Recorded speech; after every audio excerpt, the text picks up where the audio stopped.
kejahatan yang paling sempurna itu adalah kejahatan yang diatasnamakan oleh agama. Orang bisa orang bisa nurut, orang bisa tunduk. Karena apa? Label agama itu melegalisir semua itu. Dan harapan yang paling tinggi adalah harapan ketika mati masuk surga.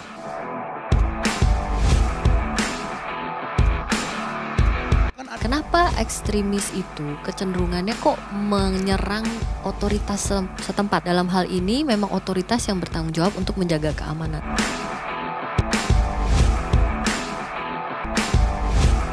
Dia ingin orang lain tahu agamaku tuh paling benar loh, agamaku tuh ada loh. Tapi setelah itu bukannya sekedar masalah agamaku ada, bukan sekedar agamaku paling benar. Aku mau semua orang memeluk agama seperti yang aku peluk.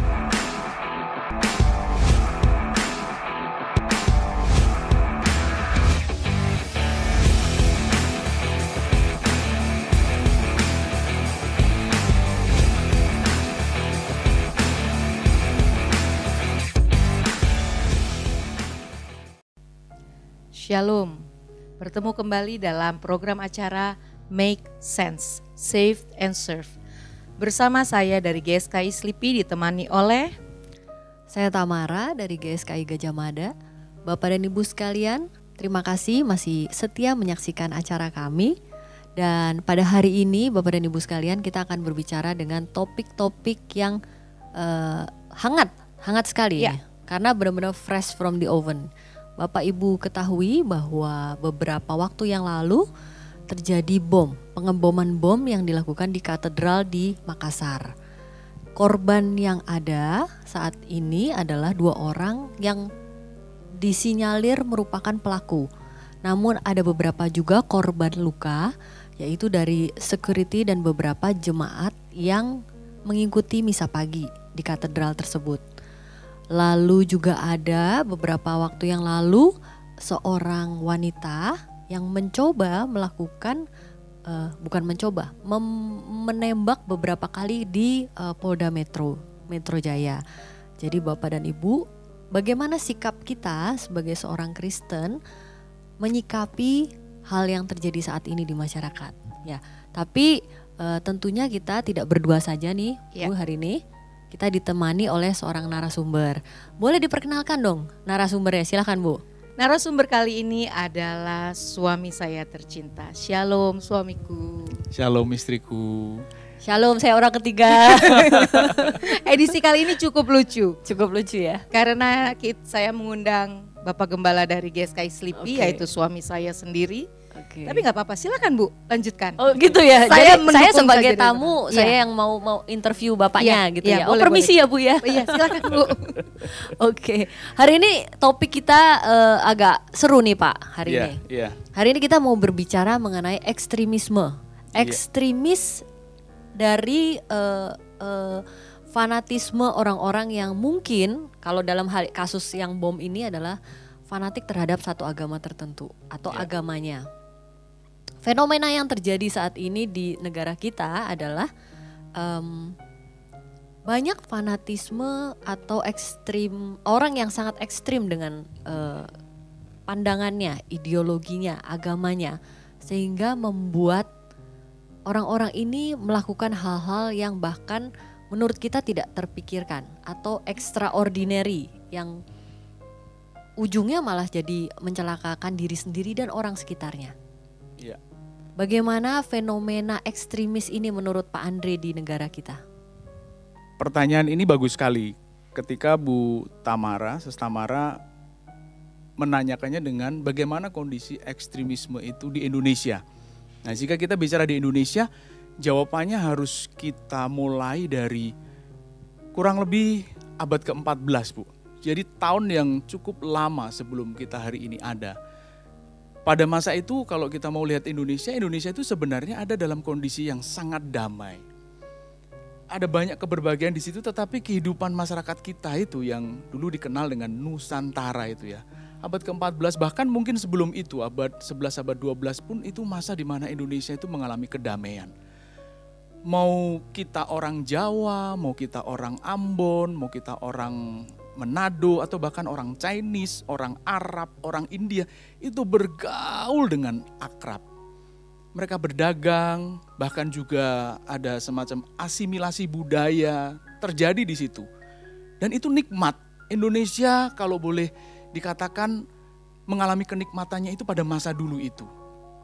Namun sayangnya, ini abad ke-12, abad 13, lalu kemudian abad ke-16, sayangnya kedamaian itu rusak.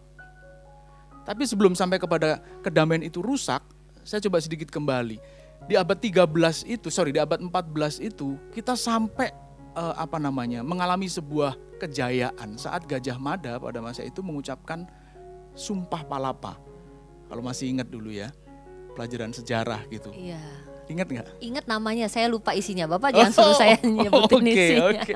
Isinya saya bacakan karena kita nggak perlu mengingatnya karena banyak informasi yang bisa kita dapatkan dari situ. Sumpah Palapa itu sumpah yang secara sederhana menjadi pengingat bahwa Indonesia pernah jaya.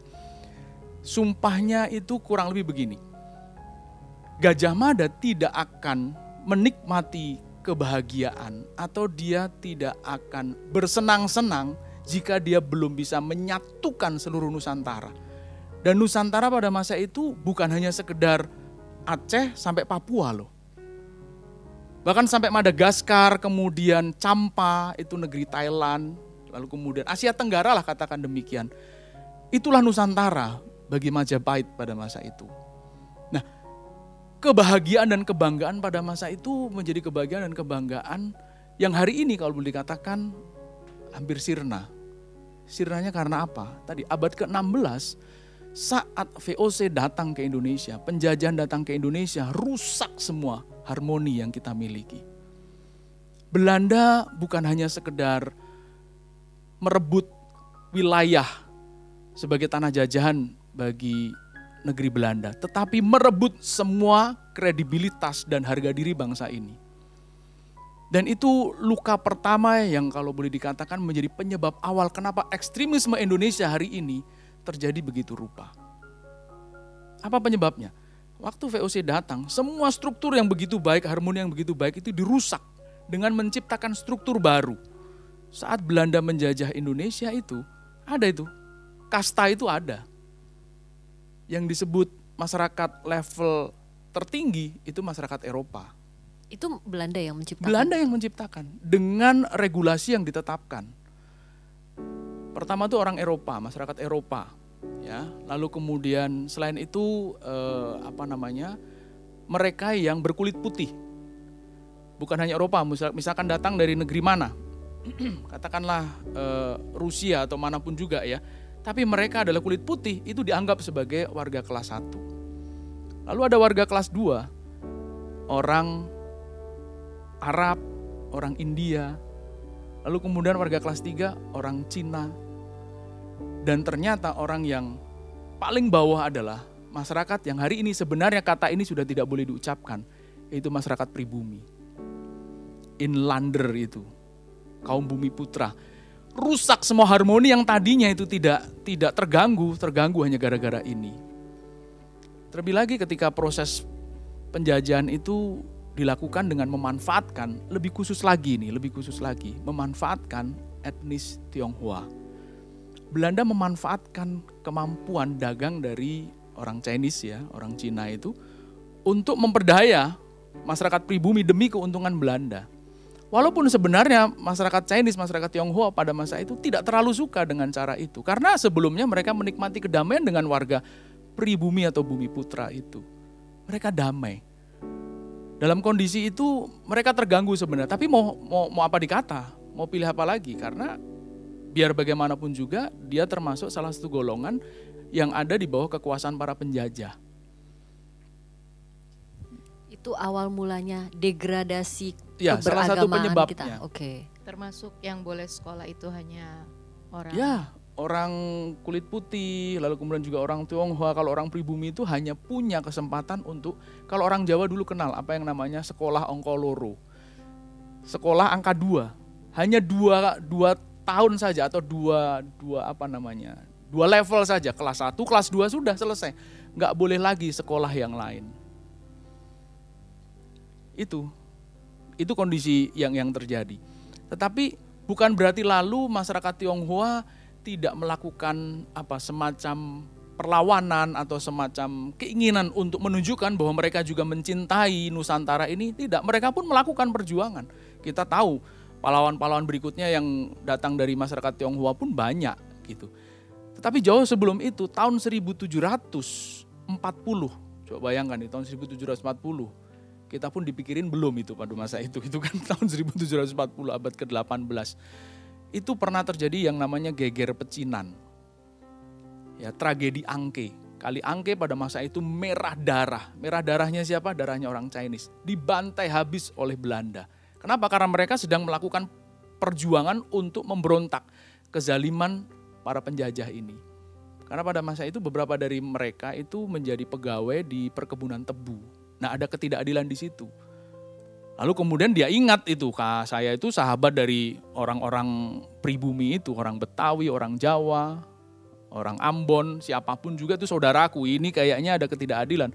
Mereka berjuang, berusaha menunjukkan perlawanan, tetapi respon dari penjajah Belanda itu mengejutkan. Perintah dari Gubernur Jenderal itu semua orang Tionghoa yang ikut melawan dan memberontak dibantai habis, selesaikan. Dimulai dari para tahanan yang ada, dikeluarkan, setiap hari dibunuh, setidaknya ada kurang lebih 500-an orang dibunuh. Tapi total semua korban dari geger pecinan itu 10.000 orang Tionghoa mati. Kali Angke itu merah darah. Itu memang salah satu masa-masa kelam berarti waktu itu ya. Dan betul. Emang diciptakan untuk membuat kondisi negara ini lemah mungkin ya oleh penjajah waktu itu. Bargaining position orang Tionghoa jadi lemah. Iya. Mereka tidak bisa melakukan apa-apa, no choice. Akhirnya survival instinct yang muncul kan. Lalu kemudian ditambah lagi, pemerintahan berikutnya sekalipun sudah merdeka memanfaatkan kondisi ini.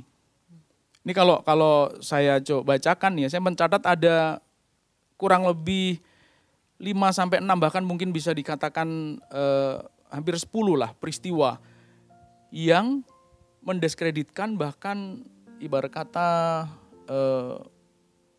merupakan penganiayaan bagi etnis khusus ini, Tionghoa. 9 Oktober 1740 itu, 10.000 jiwa geger pecinan itu, tragedi Angke itu.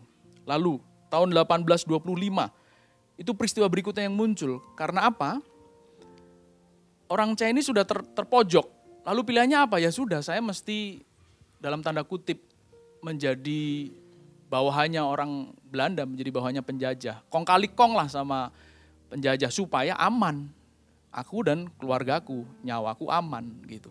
Lalu mereka dikenal sebagai Kapiten Cina.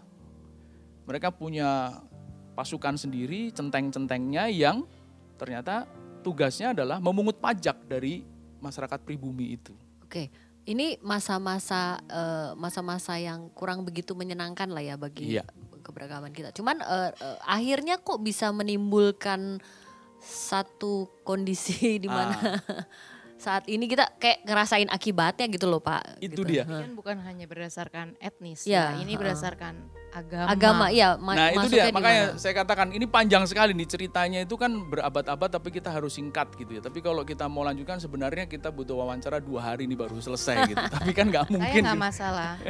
Iya betul juga sih ya. Saya yang masalah.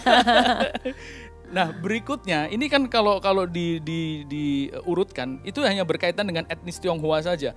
Tahun 1825 ya, putri dari Sultan Hamengkubuwono pertama itu marah karena perilaku kapten-kapten pecinan itu. Di Ngawi dia bumi hanguskan orang Tionghoa. Lalu tahun 1912 di Solo pernah terjadi kerusuhan yang sama. Di Kudus ya tahun 1918. Lalu kemudian tahun 1946 itu di Tangerang. Tahun 1947 itu di Palembang, tahun 65 di Makassar, tahun 66 itu di Medan, tahun 67 itu di Kalimantan. Lalu berikutnya pada PGRS Parakou itu di Kalimantan Barat 27.000 orang mati dibunuh, itu orang Chinese semua. Lalu kemudian kerusuhan Mei, ya toh, itu kita mengingat bagaimana banyak dari anak-anak perempuan etnis Tionghoa yang diperlakukan dengan sangat tidak manusiawi dan traumanya sampai hari ini. Nah, itu penyebab pertama, Bu. Penyebab keduanya adalah kita tahu kekristenan datang ke Indonesia itu dibawa oleh penjajah Belanda. Sampai hari ini label itu susah digantikan bahwa kekristenan itu agama penjajah. Tidak bisa dipungkiri itu, sehingga sulit berubahnya. Berbeda dengan Islam, ketika Islam datang ke Indonesia itu sangat merakyat.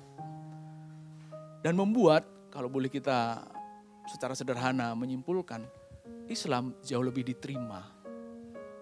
Waktu pertama kali masuk ke Indonesia. Bahkan para wali-wali Songo itu ketika masuk ke Indonesia menggunakan budaya Indonesia. Tetapi kekristenan datang ke Indonesia, maaf nih, salahnya kekristenan ketika datang ke Indonesia. Yang pertama datang melalui penjajahan. Yang kedua berusaha justru menghapuskan semua kultur-kultur budaya, kultur-kultur dan budaya yang dimiliki oleh masyarakat lokal. Digantikan dengan budaya barat. Boleh tanyakan, orang Papua, orang Timor, orang Manado, dulu minuman keras itu hanya khusus untuk para raja dan pada acara-acara tertentu. Tapi justru setelah masa penjajahan, minuman keras itu menjadi ciri khas kelompok-kelompok Kristen yang kita kenal hari ini. Digantikan dengan budaya itu. Karena apa? Memang penjajah memanfaatkan kondisi itu. Jadi kekristenan itu datang dalam luka.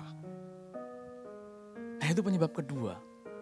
Sehingga membuat hampir mayoritas, mereka yang kita menyebutnya non-Kristen, khususnya rekan-rekan kita yang ada di seberang sana itu, melihat ada keterlukaan. Agama ini agama penjajah. Bahkan juga biasanya yang diperlakukan khusus ya yang dekat dengan penjajah. Oke. Ini yang kedua. Apakah yang ketiga akan kira-kira sampai berapa ya, Pak? 3 paling tidak penyebabnya. Lanjutkan dulu, Pak. Yang ketiga adalah pemerintahan selanjutnya memanfaatkan kondisi ini tadi. Bermanuver di tikungan-tikungan itu. Sehingga kebencian itu bertambah dalam. Kalau boleh dikatakan, lalu sebabnya ini apakah salah? Tindakan yang dilakukan salah gitu. Tetapi jangan hanya dilihat tindakannya itu sebagai sebuah kesalahan. Tetapi penyebabnya pun kita harus tahu. Kalau kita hanya sekedar memotret tindakan yang salah, maka kita akan salah menyimpulkan. Dan kita langsung menjustifikasi, ini mah bodoh, ini bego, ini ekstremis, ini kelakuan yang dan lain sebagainya. Ini tidak mewakili agama gitu. Tetapi luka itu sudah terlanjur ada dan susah disembuhkan. Kenapa? Ketika Anda coba berusaha diselesaikan, faktanya tidak sungguh-sungguh diselesaikan. Justru dimanipulasi. Nah, orang kalau sudah punya luka lalu kemudian dimanipulasi kan marah. Marah itu bisa biasa, bisa wajar. Walaupun kemarahan itu menjadi salah jika ujungnya adalah mengganggu stabilitas keamanan dan kesejahteraan hidup orang lain. Saya boleh bilang bahwa ini salah satu fondasi menurut Pak Andre ya, bahwa ini adalah awal mula munculnya ekstremis yang masuk ke negara kita. Tapi di luar ini, dengan fondasi ini munculnya juga pandangan-pandangan ideologi dari Timur Tengah yang memang bahkan menurut agama seberang juga itu tidak terlalu tepat. Itu akan menurut Pak Andre gimana? Apakah itu juga salah satu hal yang menjadi landasan kemunculan para ekstremis ini? Faktor berikutnya yang kalau boleh disebutkan, kalau tadi kita boleh mengelompokkannya menjadi faktor internal lah ya, yang datang dari internal kita dalam kondisi di ranah kehidupan kita sebagai masyarakat Indonesia. Tetapi ada faktor eksternal, Bu. Kita tidak bisa pungkiri bahwa di balik semua kisah peristiwa sejarah dunia ini, ada aktor di belakang layar yang menciptakan ini semua. Mau ini disebut sebagai konspirasi teori atau apapun, faktanya ada gitu. Ada kenapa? Karena negara-negara besar di dunia ini punya kepentingan. Ya toh, uang, pengaruh, kekuasaan itu ada. Nggak mungkin mereka tidak memanfaatkan semua hiruk pikuk ini. Karena dengan memanfaatkan hiruk pikuk ini, bangsa-bangsa besar yang ada di dunia ini bisa, kalau dulu menjajah dengan cara tadi, datang, kirim pasukan dan lain sebagainya. Kalau sekarang bisa menjajah dengan cara yang lain. bangsa itu tidak perlu ada di sebuah negara tertentu, tetapi tangannya bisa ada di situ gitu. Pengaruhnya bisa ada di situ. Nah, salah satu hal yang lain yang menjadi faktor eksternal selain itu tadi, kepentingan bangsa-bangsa besar di dunia ini, politik dan lain sebagainya, uang, bahkan termasuk minyak di dalamnya, memanfaatkan kondisi ini. Yang kedua memang tadi ada faham-faham yang kalau boleh dikatakan menjadi faham yang ingin coba berusaha disiarkan supaya banyak orang mengikuti. Dan tahun 1920-an itu sebenarnya dunia ini pernah ingin dijadikan hanya satu mazhab saja. Bagi kelompok tertentu itu ingin dijadikan satu mazhab saja.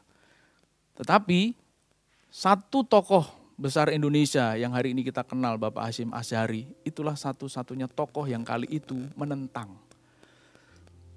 Jadi kalau boleh dikatakan Indonesia tadi pernah menjadi bangsa yang besar dan hari ini sebenarnya bangsa ini bisa menjadi bangsa yang besar jika mampu melawan semua faktor-faktor internal maupun eksternal ini dengan cara yang baik dan betul-betul ingin memulihkan dan menyembuhkan negeri ini. Pak Hasyim Asy'ari dulu yang dengan berani berkata, mazhab ini tidak boleh dijadikan satu-satunya mazhab di seluruh dunia. Karena ada banyak mazhab yang lain.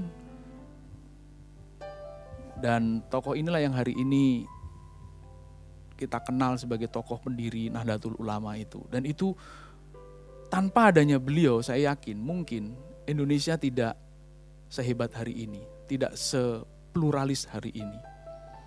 Dan bersyukur masih ada tokoh-tokoh selanjutnya yang membuat Indonesia menjadi jauh lebih damai lah. Walaupun tadi, ya ada, karena dilarang kan mazhab itu, ya kan? Karena dilarang berusaha menggunakan berbagai macam cara supaya tetap bisa memberi pengaruh kepada Indonesia ini. Dan setidaknya faham-faham itu yang akhirnya memunculkan sifat-sifat seperti itu, nekat dan lain sebagainya. Kita tuh udah zaman teknologi ya Pak ya sekarang. Informasi begitu mudah gitu kemana-mana. Jadi mungkin zaman dulu, ini saya ngomong konspirasi gara-gara Bapak ngomong konspirasi teori. Di zaman dulu mungkin pergerakannya masih di bawah tanah, ya kan Pak. Sekarang dengan teknologi media yang begitu, mungkin sangat mudah bagi kelompok-kelompok tertentu yang hendak memanfaatkan ini untuk mencapai tujuannya. Betul. Pencarian anggota-anggota untuk difanatikan atau menjadi ekstremis ini lebih mudah, ya Pak ya. Jadi memunculkan kelompok-kelompok kecil yang bahkan mungkin menyaru di dalam masyarakat kita yang mereka sudah terkontaminasi dengan paham-paham radikal. Itu dia, kondisi itu menjadi mudah dilakukan karena teknologi betul gitu ya. Tetapi yang lainnya adalah jujur bicara negara Indonesia ini kan tetap masih menjadi negara berkembang, belum negara maju. Dan negara berkembang itu persentase masyarakat menengah ke bawah masih banyak. Masyarakat menengah ke bawah itu adalah masyarakat yang kalau boleh dikatakan, jangan ngomong lah makan untuk 5-10 hari ke depan. Makan untuk 1-2 hari ke depan saja itu bisa jadi dia sudah nyekek leher gitu. Itu masih lebih banyak walaupun ibarat kata sekarang prosesnya semakin baik, tetapi jumlahnya masih tetap banyak. Dan orang yang sulit kehidupannya itu hanya satu yang membuat dia bisa merasa terlepas dari persoalannya, harapan. Saat diberikan harapan, maaf misalkan ini, nanti kamu dapat nih, keluargamu dijamin. Gampang, mati pun rela dia. Yang kedua, harapan yang mengatasnamakan agama, sudah selesai itu. Ya toh, saya yakin Bu Tamara dan Bu Debra istri saya pernah mendengar kan Blaise Pascal itu pernah menyampaikan kalimat, bukan, kejahatan yang paling sempurna itu adalah kejahatan yang diatasnamakan oleh agama. Orang bisa iya, orang bisa nurut, orang bisa tunduk. Karena apa? Label agama itu melegalisir semua itu. Dan harapan yang paling tinggi adalah harapan ketika mati masuk surga. Tapi kan anak zaman sekarang untuk belajar sejarah dari Sumpah Palapa sampai dengan untuk meniatkan dia punya ini loh untuk iya deh ikut itu kayaknya jarang kecuali di brainwash ya. Ya, salah satu caranya memang iya itu. Brainwash itu tetap akan terjadi. Menjadi cara paling efektif untuk membuat seseorang mudah dan mau mengikuti. Sepertinya saya akan pilih brainwash daripada yang terluka karena penjajahan itu mereka udah minta maaf kok.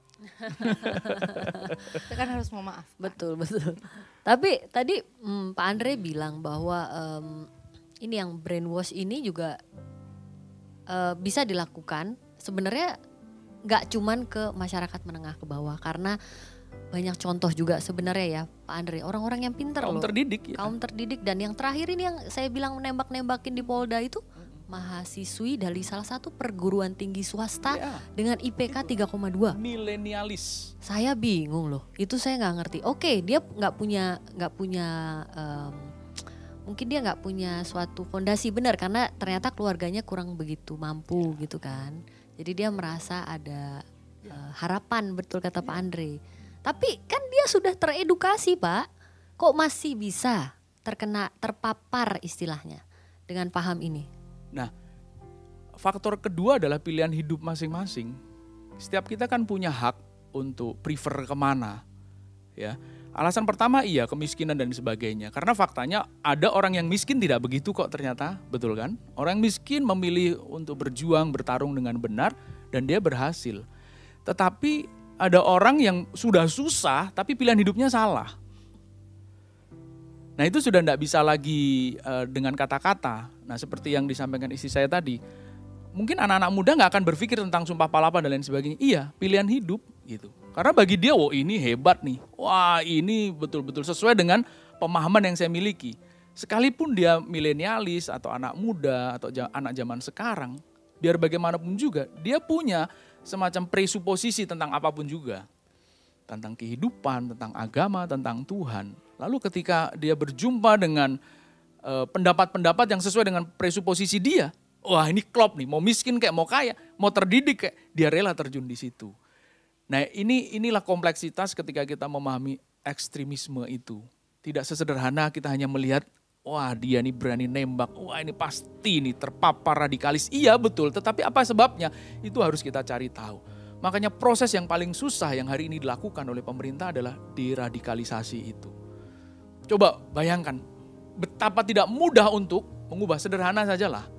Bu Tamara suka makannya apa? Saya makan apa saja Pak yang asal gratis. Canda. Apa aja Pak? Apa aja ya, katakanlah punya favorit kopi gitu ya. Kopi. Yang belum diminum pagi ini. Yang belum diminum pagi ini. Bukan makanan, minuman. Ya minuman, kopi gitu. Suruh ganti kopi itu dengan teh manis gitu misalkan. Nggak bisa, susah sekali. Aku pokoknya pengennya kopi. Aku dengan kopi jenisnya apa? Cappuccino. Aku maunya cappuccino. Diganti americano pun nggak mau, sama-sama kopi itu.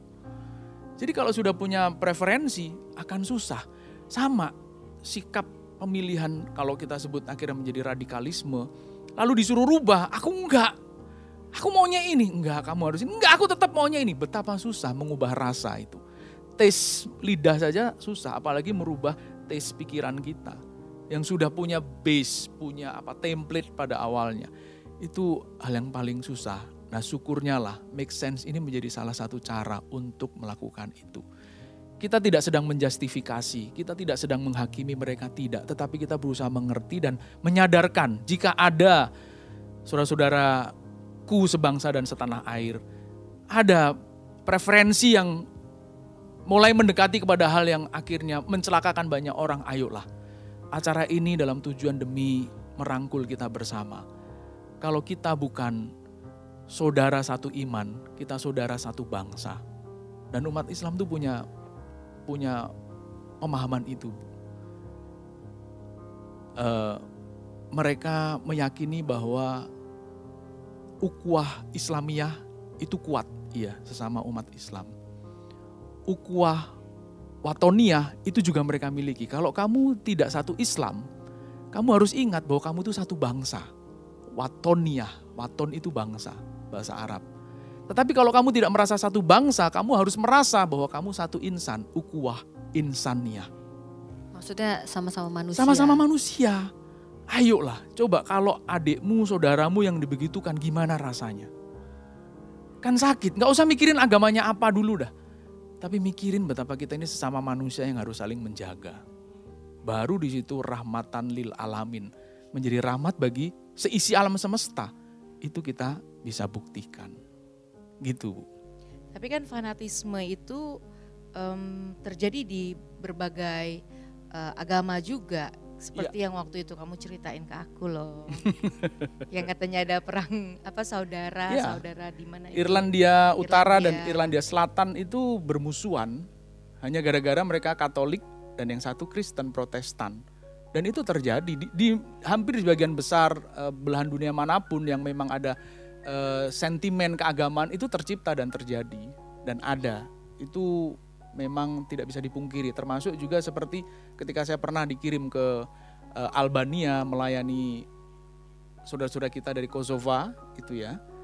Itu sekalipun mereka Kristen orang Kosova, tetapi karena dia adalah etnik Kosova, itu akan dibantai, padahal orang Yugoslavia itu sama-sama Kristen Ortodoks juga. Dan orang Kosova itu juga ada yang Kristen, tidak semuanya lalu Muslim gitu. Jadi sentimen-sentimen keagamaan yang penyebabnya bukan hanya sekedar agama itu ada dan tercipta. Tapi waktu kita bicara soal sentimen agama ya Pak ya, saya agak melenceng sedikit sebelum kita nanti melanjutkan ini. Kenapa ekstremis itu kecenderungannya kok menyerang otoritas setempat? Dalam hal ini memang otoritas yang bertanggung jawab untuk menjaga keamanan. Kita bisa membedakan antara ekstremis radikalisme yang tidak bertujuan untuk membela agamanya, tapi memang yang hanya bertujuan untuk terorisme, ya Pak ya. Nah saya malah memandang sekarang kecenderungannya ekstremis radikal ini ke arah terorisme. Meneror ya, jadi meneror iya, kita. Karena dia juga menyerang otoritas tempat, menyerang kepolisian. Ya, meneror kebangsaan, maksudnya negara kita tercinta. Jadi itu gitu. Pemerintah ya. Betul, Pemerintah. jadi itu basisnya udah bukan ngomongin agama yang dibela lagi ya Pak. Gimana itu Pak? Jangan salah Bu, karena pada dasarnya kalau kita menggunakan logika hasil penelitian Maslow, Abraham Maslow itu kan menjelaskan bahwa kebutuhan tertinggi manusia itu bukan sandang, pangan, dan papan sebenarnya. Hasil penelitian Maslow itu menjelaskan kebutuhan tertinggi manusia itu aktualisasi diri. Yang ada di dalam agama itu siapa sih? Manusia. Karena manusia ada di dalam agama itu, dia berharap agama yang dia yakini itu teraktualisasi sebagai aktualisasi dari dirinya sendiri gitu. Dia ingin orang lain tahu, agamaku tuh paling benar loh, agamaku tuh ada loh. Tapi setelah itu bukan hanya sekedar masalah agamaku ada, bukan sekedar agamaku paling benar. Aku mau semua orang memeluk agama seperti yang aku peluk. Nah untuk mewujudkan ini, cara yang paling efektif adalah apa? Membentuk pemerintahan. Dengan adanya otoritas membuat semua orang bisa dikooptasi itu kepentingan-kepentingannya. Nah makanya serangan yang paling masif itu adalah serangan kepada otoritas. Karena otoritasnya yang menjaga kemaslahatan banyak umat, sementara dia punya kepentingan bagi umatnya sendiri, kelompoknya sendiri. Gitu. Itu yang terjadi. Paham. Oke, mengerti. Lalu masuk kepada ekstremisme. Kita bicara soal radikalisme. Tentunya tidak cuma satu agama, ya kan Pak? Tapi ada juga, bahkan di dalam kekristenan juga ada dong Pak, radikalisme. Gimana menurut Pak Andre? Ya itu. Kalau boleh menyebutkan tadi Irlandia Utara, Irlandia Selatan, lalu kemudian beberapa negara-negara besar, salah satu wujud radikalisme keagamaannya juga hegemoni pemerintahan negara besar itu. Awalnya sebenarnya menggunakan label kekristenan, tetapi sesudah itu kepentingan pribadi yang muncul di atas namakan oleh agama. Kembalilah kepada sejarah masa lalu kita. Perang salib itu terjadi karena apa sih? Karena kepentingan sekelompok orang demi tujuannya memang seolah-olah mempertahankan tanah perjanjian Israel, situs-situs yang ada di dalam Alkitab jangan sampai itu nanti direbut oleh kelompok lain. Padahal sebenarnya itu dalam rangka mengamankan jalur ekonomi yang mereka dapatkan dan mereka miliki, sumber keuangan yang mereka miliki. Karena dengan mempertahankan itu, para peziarah itu masih tetap membayar upeti dan akhirnya masuk ke pusat kekuasaan gereja pada masa itu.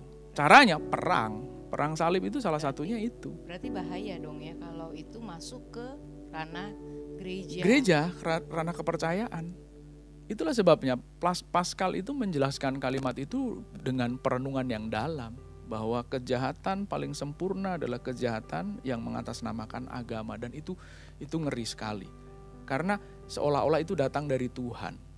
Kan orang jadi mudah untuk radikal, mudah untuk jadi ekstremis. Dan Bukan sekedar mudah, tetapi yakin bahwa kesalahan yang dia lakukan itu bukan kesalahan. Tetapi sebuah kebenaran demi membela siapa? Tuhan. Kalau kita merujuk kepada apa yang kita pelajari dalam Alkitab. Rasul Paulus itu memang waktu membantai para murid Yesus itu dalam tujuan menjahati mereka. Tidak. Demi membela Yehova bangsa Israel.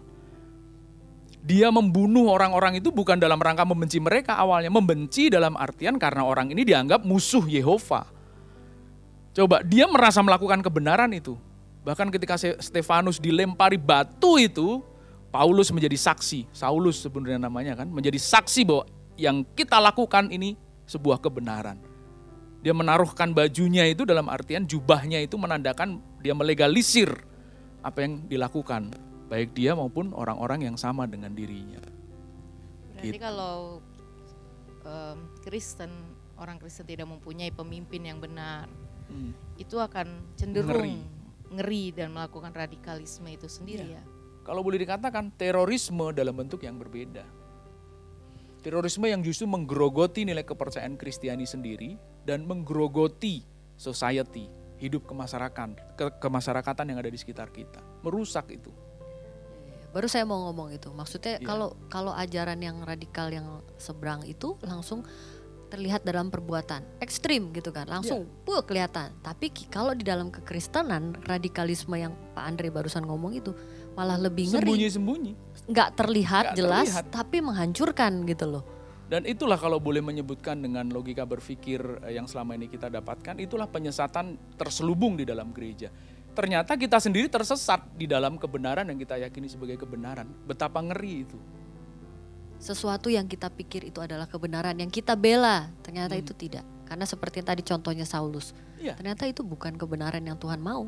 Betul. Setelah dia perjalanan ke Damsyik, baru Kristus berjumpa dengan dia secara pribadi dan berkata, akulah yang kau aniaya. Baru tuh, waduh, dia sadar. Itu pun dengan cara dibutakan dulu matanya. Baru Saulus sadar. Dan berbalik 180 derajat. Radikalisme dan ekstremismenya dia berubah 180 derajat. Dan memang untuk membuat atau menciptakan ekstremisme dan radikalisme yang bermanfaat itu, perjumpaan dengan Tuhan itu diperlukan sekali. Bukan perjumpaan dengan tokoh, bukan perjumpaan hanya dengan ajaran, bukan perjumpaan hanya dengan komunitas, bukan. Untuk apa kita ketemu tokoh yang ujungnya hanya sekedar dikultus individukan? Untuk apa kita kenal kebenaran yang kita sebut dengan pengajaran, dan untuk apa kita ketemu dengan komunitas yang ternyata tidak membuat kita ketemu dengan Tuhan? Logika peristiwa hidup Saulus itu menjadi logika sederhana yang perlu kita cermati. Sungguhkah aku sudah ketemu dengan Tuhan? Kalau enggak, percuma. Karena esensi dari agama adalah perjumpaan dengan Tuhan, bukan? Untuk apa beragama kalau kita tidak berjumpa dengan Tuhan? Akhirnya otak kita hanya dijejali dengan ajaran-ajaran yang belum tentu benar. Tapi kalau kita ketemu dengan Tuhan, kita bisa setidaknya ada semacam cara kita untuk mengafirmasi dan mengkonfirmasi, betul enggak ya Tuhan, sungguhkah? Dan kita sudah diberikan toolsnya. Toolsnya adalah hati nurani. Saya sih mau tanya sedikit juga mengenai lama-lama mengenai hati nurani yang Pak Andre ngomong. Karena kita tuh tidak semua orang memiliki hati nurani yang betul juga Pak untuk mengkonfirmasi bahwa ini adalah sesuatu yang benar atau salah. Jadi itu pun harus dibentuk. Betul ya Pak ya. Betul. Jadi memang tugas kita, maksudnya kita yang melayani kita para pelayan Tuhan lah ya. Itu cukup berat loh. Untuk apa tadi istilahnya Pak Andre, deradikalisasi. Deradikalisasi. Kan susah banget, sampai saking susahnya jadi berat tugas kita untuk membuat itu. Iya. Ya itu dia, memang berat sekali.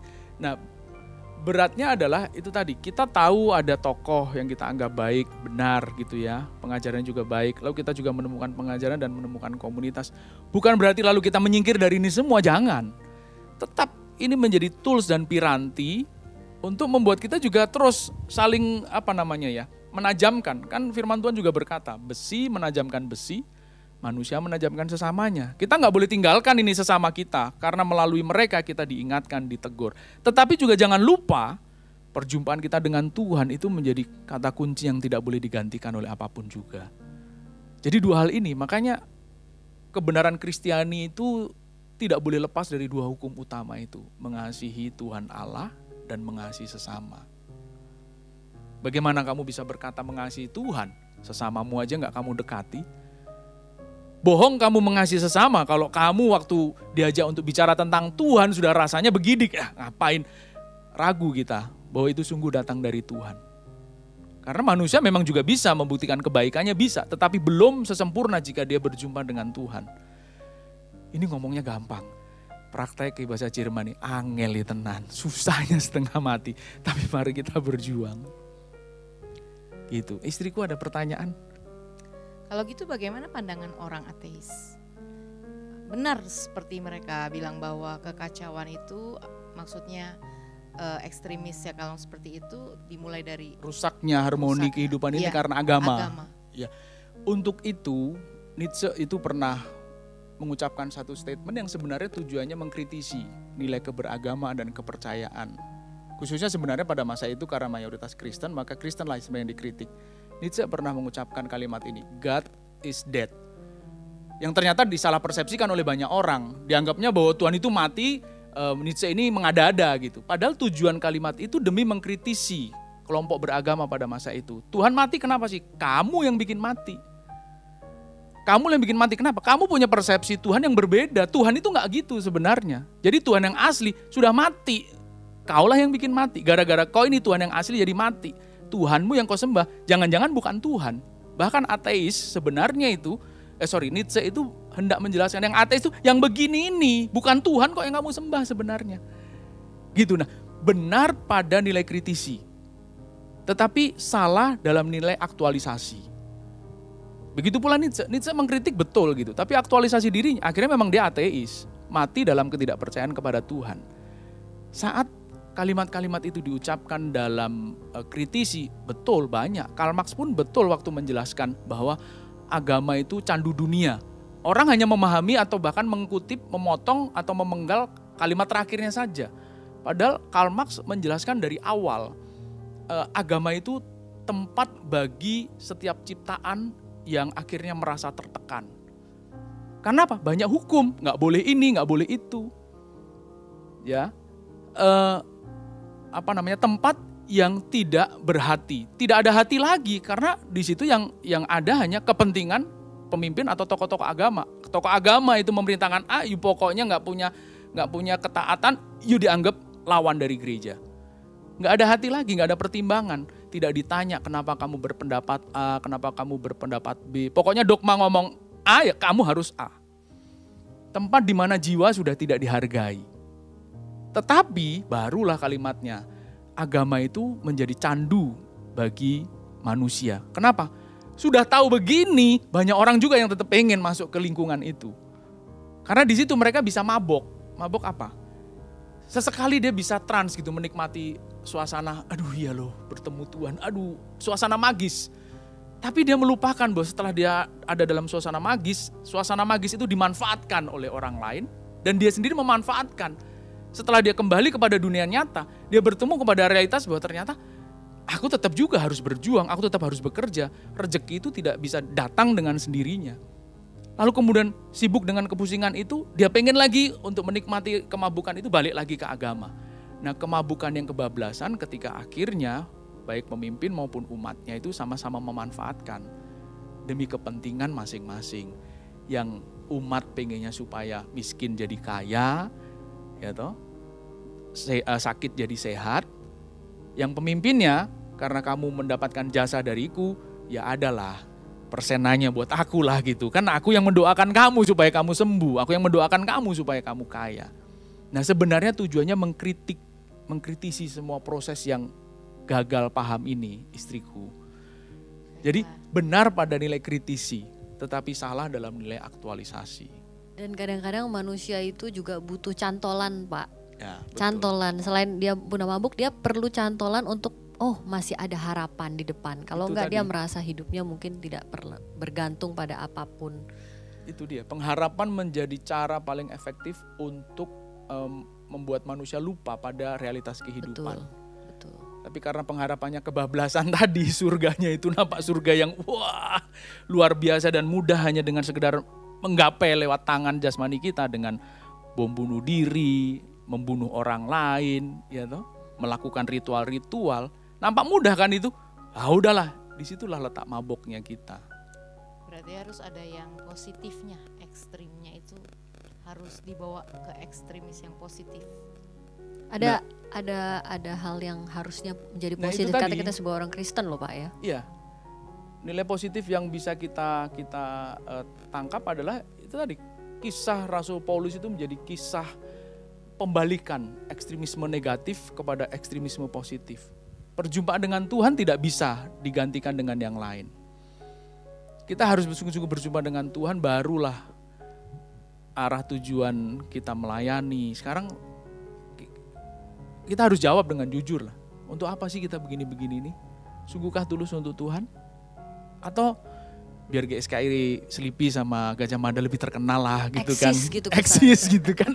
Aktualisasi diri tadi. Betul. Viewernya jadi banyak. Itu pun menjadi introspeksi buat kita. Akhirnya ekstremisme kita ini, kalau mau jujur, Bu Tamara emang gak punya kerjaan. Banyak banget. Ini teman-teman kru ini emang gak punya kerjaan. Banyak banget ini, tapi rela kan diperintahkan sama Bu Tamara sama Pak Ruli. Ayo datang. Oh mereka nurut. Itu pasti karena mereka mengasihi Tuhan. Amin kan? Amin. Harus kita buktikan itu. Jangan cuma akhirnya kita, udahlah karena Cik Tamara sama Koruli yang minta, udahlah amin haleluya aja lah. Mabok itu. Emang isi saya gak punya kerjaan? Banyak dia. Ngerjain saya kan. Gak punya kerjaan? Enggak, ngikut suami aja, ngikut suaminya ke sini. Jadi bagaimana mengalihkannya? Ya ayo, ini kita yang bikin make sense, ini kita bikin yang sebaik mungkin. Kita rancang dengan baik, lalu motivasi kita betul sungguh. Kita pengen everything that we have become a make sense.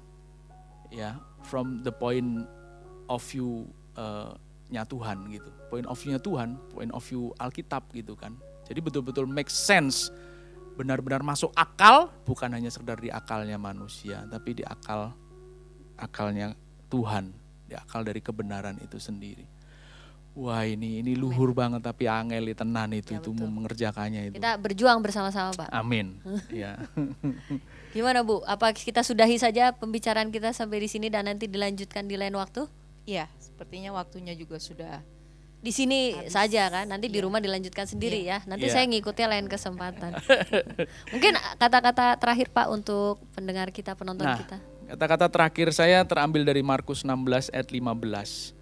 Lalu ia berkata kepada mereka, pergilah ke seluruh dunia, beritakanlah Injil kepada segala makhluk. Not just a human being, bukan hanya sekedar manusia, tetapi segala makhluk. Inilah tujuan kenapa kekristenan harus ada. Menjadi rahmat bagi seisi alam semesta. Bagi semua makhluk hidup ataupun tak hidup, itu pun harmoninya tergantung manusia. Bumi ini kan bukankah makhluk tak hidup, benda mati. Tetapi sejahteranya bumi ini, bergunanya bumi ini tergantung kita manusia. Karena Tuhan yang memandatkan kepada kita untuk mengelola, menjaga, menaklukkan dan berkuasa atas bumi ini demi kesejahteraan seisi alam semesta. Bukan hanya bumi bahkan. Dan mari kita perjuangkan. Itu baru nilai ekstremis yang paling Tuhan harapkan. Tidak usah muluk-muluk. Dimanapun kita berada, mau istri, suami, sekolah, bekerja, ekstrim di situ.